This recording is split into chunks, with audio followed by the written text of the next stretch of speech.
Hi everyone, CeeChronicles here. Welcome to my YouTube channel. If you're here for the very first time, my content is mostly fragrance reviews, but I do have fashion and lifestyle content as well. Now, if that sounds like something that interests you guys, please do consider joining this family by subscribing. And to those who are returning, thank you so much guys for the continued support. Now, welcome to a comparison video. As you've seen on the thumbnail, today we're going to be comparing Billie Eilish's Eilish versus Lattafa's Nebras. Lattafa's Nebras is not a new fragrance on this channel. I have a full review of it in case you're interested in an extensive review. But why it's here is it has been likened to Billie Eilish's Eilish. And what I'm going to do is I'm going to spray each on either side. Okay, so we're going to spray Billie Eilish on this arm. And I'm going to hold the bottle on the same arm so that we don't make a mistake.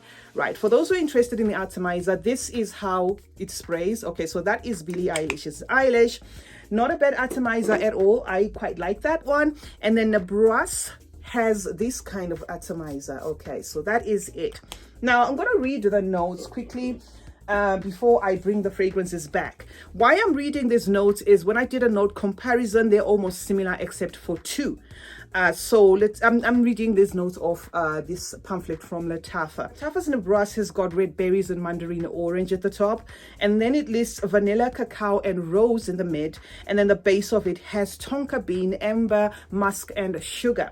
Now the only differences here and why I didn't bother even to write them down is Billie Eilish's Eilish lists woody note and spicy note, and that is the difference that I get here. So it probably could be because Lattafa decided to omit that, because maybe it was just going to be a sell-all and tell-all that, you know, this is an identical copy. So this is the bottle. This is Billie Eilish's Eilish, and then this is Nebras. Now that it's dried down, I'm going to tell you my thoughts. Okay, the DNA is identical. I'm not even bluffing about this, guys. I just happen to have both because one, I'm a fragrance reviewer, two, I like this bottle, and three, I need a reference point when I come to plug you in on the dupe. So both of them have this chocolate opening. That is what you're going to get, and that vanilla, a creamy feel, a cacao feel. And this DNA is like, you get this DNA from start to finish. So it's not a fragrance that I will say, oh, because this one lists spicy notes and woody notes, so go and buy this one. What you get in the opening is what you're going to carry all through. Both of them are linear, guys. But of importance is the fact that this one to me is a safer interpretation of this. Of course, it is the original, so I'm not going to, by interpretation, I don't mean to rough anybody up. I'm just saying in terms of the composition, this one is lighter, it's crispier.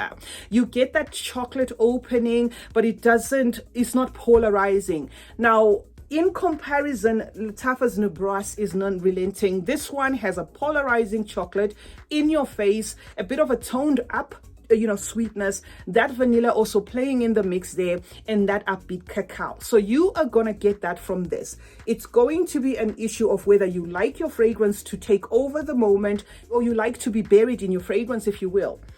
I would say in the 30 minutes mark, this fragrance really starts to play safe.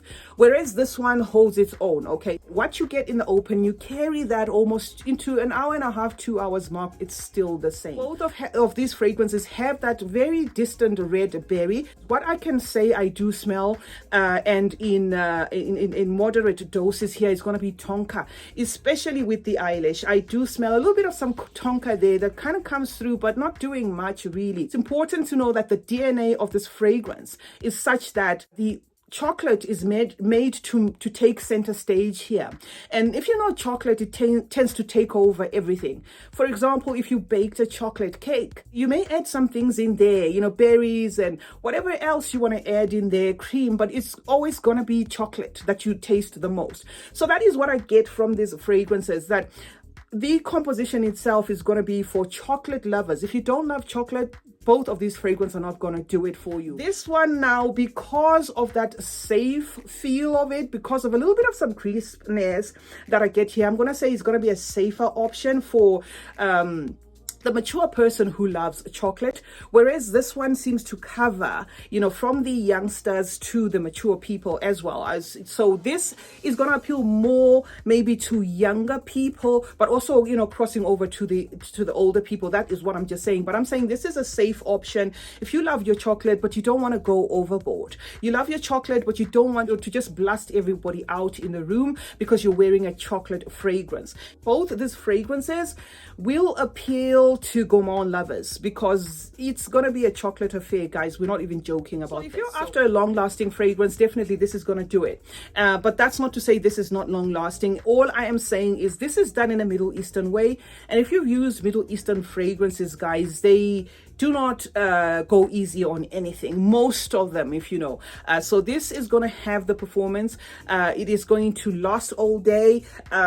This maybe you may need to reapply because it is like it definitely is chocolate, but it definitely takes a lighter root of the chocolate, whereas this one, it's like you left a chocolate bar maybe in your bag and you went in the sun and it just started melting, and you're in a car and you're smelling of chocolate and you're thinking, what is smelling of chocolate? It's like it's in your face, is obvious, whereas this has got a little bit of some discreetness to it there, where the chocolate is there but is safe. And then the other thing that I can mention here is the rose that is listed on both these fragrances is neither here nor there.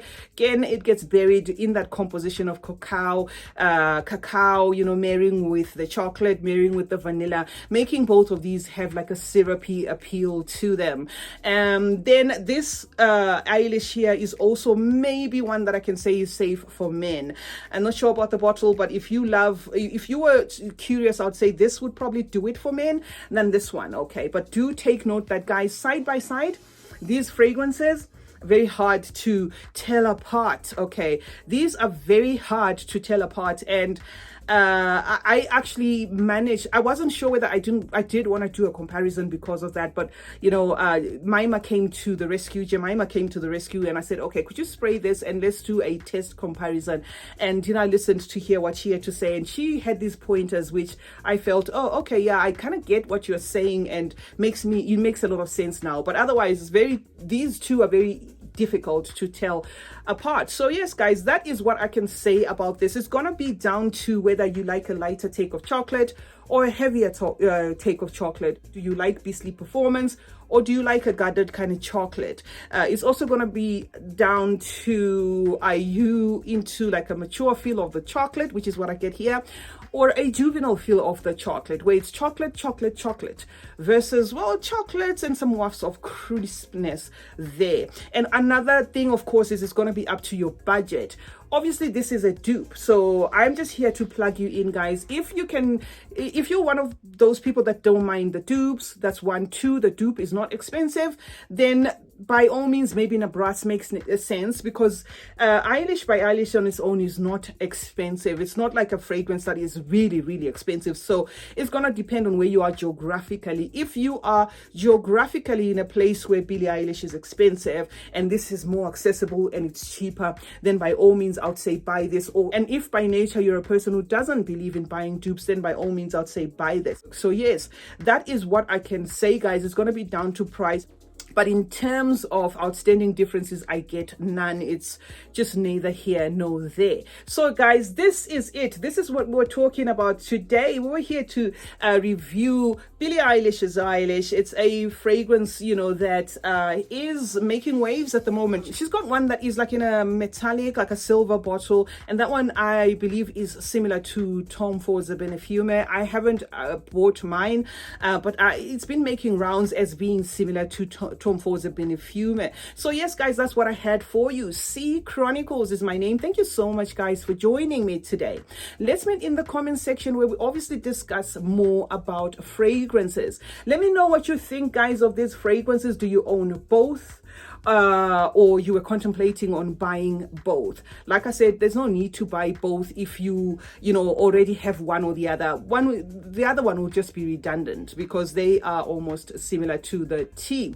Turn on post notifications, guys. That way you get to be notified anytime I upload a video. Like and share this video, and most importantly, guys, please do consider subscribing if you haven't already. Thank you so much for joining me today, and remember that smelling good is a form of good manners.